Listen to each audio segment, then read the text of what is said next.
local election headquarters, this is a special edition of Newsfeed Now, Campaign Trail Today. Good Wednesday, everyone. It is October 21st. You are halfway through the work week. I'm Hillary Hunt, and the countdown is on to November 3rd. We are just 13 days away from the 2020 election, and our shows for the next 2 weeks are really going to focus on the campaign trail and kind of sort through all that clutter you're probably seeing on your timelines and give you the most important information that you need to know if you haven't headed to the polls just yet. But let's look at your headlines this morning. We're going to give you a quick look at what's going on. President Trump will spend the day campaigning in the Tar Heel state, North Carolina. Thousands will attend that campaign event in Gastonia. While North Carolina has a Democratic governor, the state's kind of considered purple and has previously gone to the Republican nominee in the last 9 of 10 presidential elections. As for his wife, First Lady Melania Trump, she was set to make her first campaign appearance in months last night in Pennsylvania, but had to cancel because she was not feeling well as she continues to recover from COVID-19. Right now, there are no plans for Melania Trump to make any appearances right now. That's according to a source familiar with the First Lady's schedule. And on the other side of the ticket, the Democratic side, President Barack Obama making his debut on the campaign trail for the man who helped him lead the country for 8 years, Joe Biden. Obama's first visit is going to be in Philadelphia on Wednesday. It's going to mark his first in-person 2020 campaign event for Biden. Meanwhile, Vice President nominee Kamala Harris will be in North Carolina today as well. And we are one day until the final presidential debate. And while Trump is campaigning, Biden's campaign said he's taking a little bit of time to prep for that debate. President Donald Trump and Democrat Joe Biden will have their microphones cut off. This is new in Thursday's debate while their rival delivers their opening 2-minute answers on each topic. We're going to have more from Nashville in just a few minutes, but we do want to bring in our panel today. We've got some good people with us. We have Dave Price, political reporter from Des Moines, our Jesse Tenor out of our D.C. bureau, Josh Breslow, an anchor from Nashville to talk about the debate, and Brett Baldeck from Charlotte. We have a lot going on today, guys. So first, I want to talk with Jesse out of D.C. A lot of talk about this stimulus debate right now, Jesse, and a lot of people are saying it needs to be pushed off because we are about to have an election. But what's talking about on Capitol Hill right now? Yeah, the election day is the reason why some say that it needs to happen now. So millions of Americans have been arguing that they've needed this for months already, and negotiations have just stalled. So we did hear Speaker Pelosi and Treasury Secretary Steven Mnuchin's meeting did go well yesterday, but that may not mean a lot going forward. Senate Majority Leader Mitch McConnell, he did say that, you know, if the House did send the Senate a, quote, presidentially supported bill, that the Senate would take it up, but he didn't put a timeline on that either. It does take a while for these things to even be written and be vetted, just a procedural thing. And so, yeah, the days are numbered, but it sounds like even that McConnell is really kind of cautioning his colleagues to potentially even consider anything before Election Day because it could divide his caucus. And a lot of them, too, also want to be hitting the campaign trail in some of these tight elections before Election Day. And so while some are optimistic, others, even from both sides, aren't so moving forward before Election Day. Yeah, and then Jesse, talk a little bit about that bill because a lot of people are saying it's kind of similar to what we saw in September, which ultimately failed. Right. And so a lot of this, you could say, is just potentially political posturing.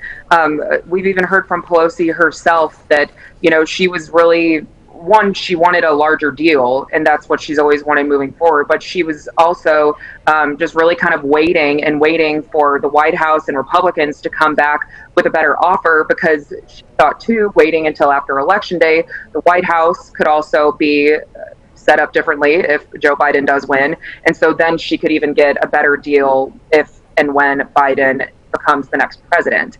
And so that's why she's been dragging her heels as well. And then from the Republican side, they're even voting on their package again today, just to show essentially the American people that they are at least trying to push this forward. And so there is definitely, like I said, a lot of political posturing going on, but a lot of it, nothing will potentially come to fruition, really, a lot of people say, until after Election Day. So really kind of the waiting game continues, even though we are seeing a lot of new developments even today. Thanks so much, Jesse. And let's talk about the election. Right now, all eyes on the Tar Heel state as both sides of the aisle decide that they're going to go and campaign in North Carolina, a big swing state that has 15 electoral votes. And we want to head out to our reporter, Brett. Brett, what's it looking like right now, knowing that not only Trump's coming, but also Kamala Harris? Yeah, so we have a tale of two different campaign stops going on today. So Donald Trump's meeting in a nearby town of Gastonia, which is about 15 minutes outside of Charlotte. Charlotte's very heavily Democratic. Gastonia is more rural and Republican. So these are really the people that helped him win 4 years ago. So there's actually already people lined up outside the rally, which is happening at a small airport, even though the rally is not going to take place until 7 o'clock tonight. And there's supposed to be thousands of people there. They're actually literally going to be busing people in from a separate location into the campaign stop. But as for Kamala Harris, she is coming to Charlotte, but they are very hush-hush about what's happening. It's a private event, not open to the public. A very small group of people are allowed to come. Most of it's going to be done virtually. So we see two different things there. One, with Donald Trump coming, we do have a limit on how many people can come to an event at 50, but yes, thousands of people coming to his event. And then Kamala Harris is stopping in Charlotte. And with COVID-19, she's decided to keep her event private and keep it down to less than 50 people to adhere to those rules here in North Carolina. And then, Brett, kind of two different strategies here. When you look it up, Trump and Pence have made over a dozen stops in the Tar Heel state, where it kind of seems like the Democratic side, they haven't made as many stops during this political season.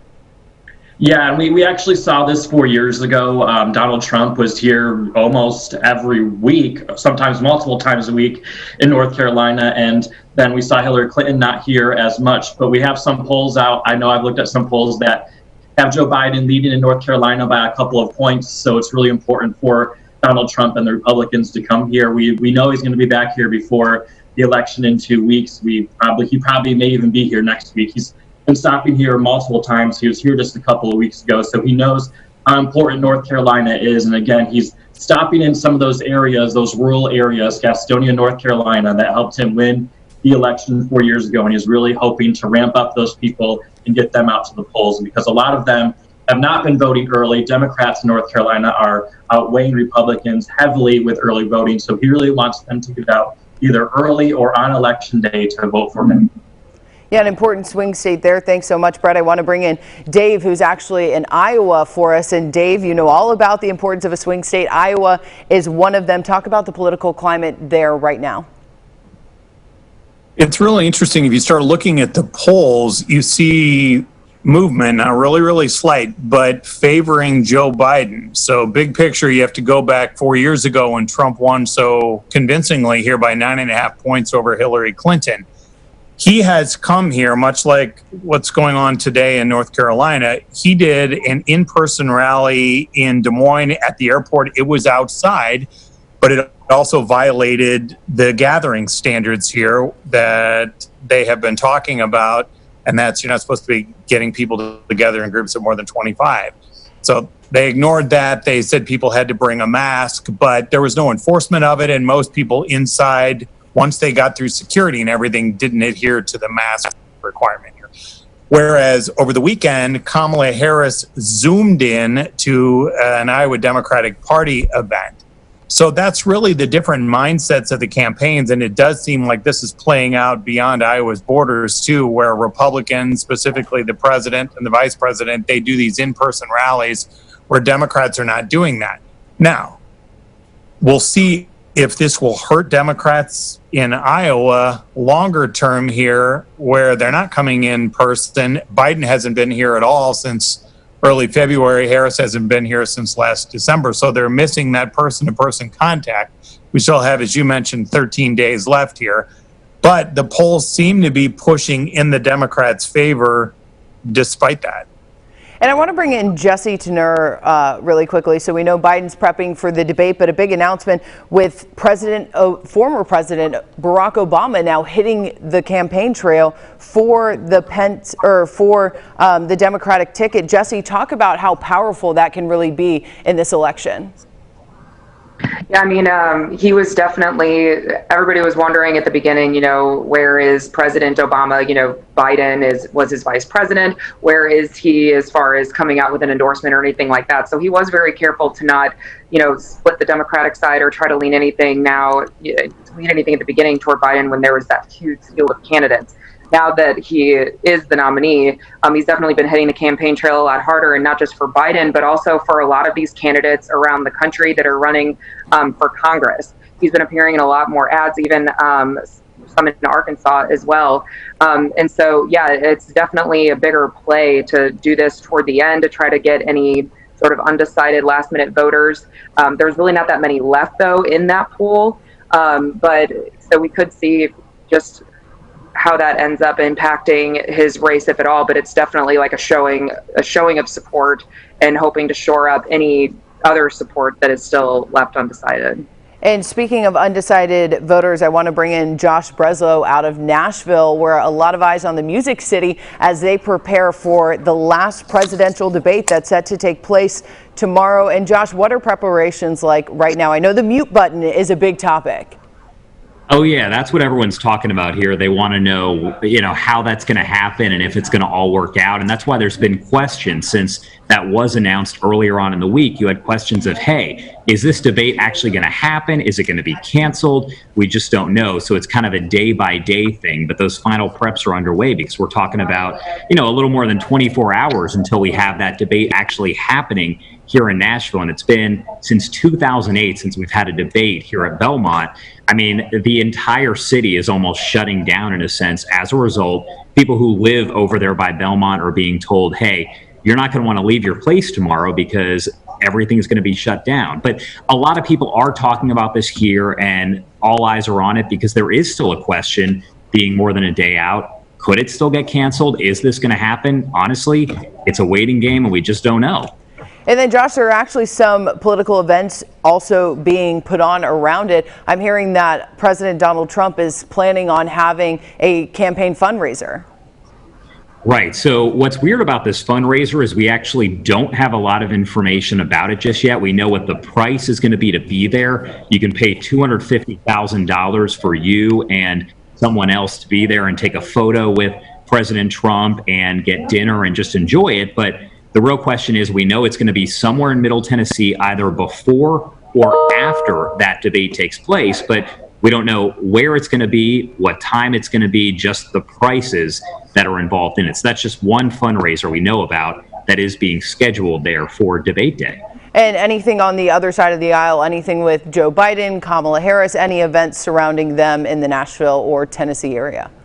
We have heard nothing about that yet. We were hoping maybe there would be a leak of some kind where someone would tell us about those, but honestly, we've heard nothing about that, so it does not appear that they're doing any kind of fundraiser or anything like that. The only thing we've heard about is President Trump's fundraiser, and there's also been no leak about that as far as where it's going to take place. People were actually sent invites earlier on, so they know where it's going to be. They just don't know the details, I guess. Perfect, and I want to bring in Brett one more time just to kind of go over what's going to be happening in North Carolina, because there's going to be a lot going on in Nashville and a lot going on in North Carolina. Just touch one more time on what's happening in the Tar Heel state when it comes to both sides of the aisle being there at the same time. Yeah, we have basically dueling events with Donald Trump with a rally in Gastonia, Kamala Harris with a private event that's supposed to be for early voting and getting people out to vote, because we've been early voting in North Carolina since last Thursday. So her event is private, not a lot of people there. We actually don't even know as of yet where it is. They're keeping it kind of quiet, I think, so people don't show up. Meanwhile, Donald Trump, we know it's at a small airport and people are lined up right now and they're expecting thousands of people there, and even probably people waiting outside, just like the last time he stopped in Charlotte pre-COVID-19. And that's when he had, I think, so many people that they could even fit into an arena that can hold 8,000 people. Perfect. That's Brett out of Charlotte for us. We want to thank our panel for taking the time to chat with us today. Looking forward to what we have tomorrow. But before we go, let's talk about a little campaign positivity. How about it? The top two candidates for governors of Utah are doing something a little different, and it's taken social media by storm. Take a listen. I'm Chris Peterson. And I'm Spencer Cox. We are currently in the final days of campaigning against each other to be your next governor. And while I think you should vote for me, Yeah, but really you should vote for me.